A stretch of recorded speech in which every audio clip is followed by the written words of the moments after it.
After one of the biggest child porn busts in state history, we wanted to know if it's becoming a bigger problem here in Central Florida. Our own Kristen Kane sat down with News 13's legal analyst Mark NeJame to go in depth on the issue of child pornography. It seems to be a growing problem and one that is very disturbing. More and more people are getting busted with child porn. Now, just a few weeks ago, here in Central Florida, FDLE arrested a Lake County man, John Sheeran, who apparently had up to 1 million images and videos of child porn in his possession. Agents called it the state's largest child porn bust ever. Now, we want to bring in News 13 legal analyst Mark NeJame now to discuss this issue. So, Mark, how big of an issue is child porn here in Central Florida? It's a tremendous issue. It's a giant issue, and it's growing. And I think that as more people use the internet, we're going to find that it's going to go even further as far as the numbers of people who are going to be arrested and the number of images that are going to be found. It's really reaching epidemic proportions.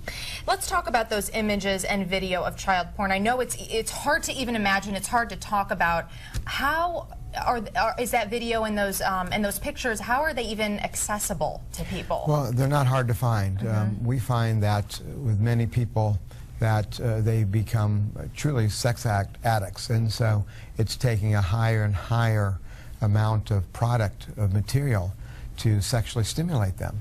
And so people who arguably would have never crossed the line in this regard, we find now that because they're online looking at pornography and they need more and more to get themselves stimulated, and then they cross the line and go into child pornography, and then they become somewhat obsessed with it. We do find, though, that we've had many psychiatric reports done on people, and that because some people are looking at child porn does not mean that they're going to go out and physically offend, although, of course, we all know that the images of those children are victims. And, in fact, it perpetuates this sick industry by anybody downloading. But as far as the actual people who are caught viewing it, we're finding that many have really never crossed the line beyond the viewing, which is bad enough in itself, but there's not necessarily a connection between acting out.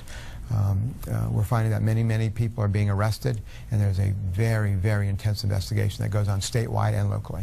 But as far as those images in that video, okay, so we know that law enforcement officers and authorities have a way of tracking these images and things like that online, but then how do they actually move forward with finding these people and making that arrest? Well, there's a lot of undercover sting operations going on. What happens is that law enforcement poses as a pornographer, or they pose as an underage person, and then they commence chatting, and then information is shared back and forth. Also, there's a lot of shareware. LimeWare and others are sharedware, where people go on there. You know, people might be more familiar with sharing of music content.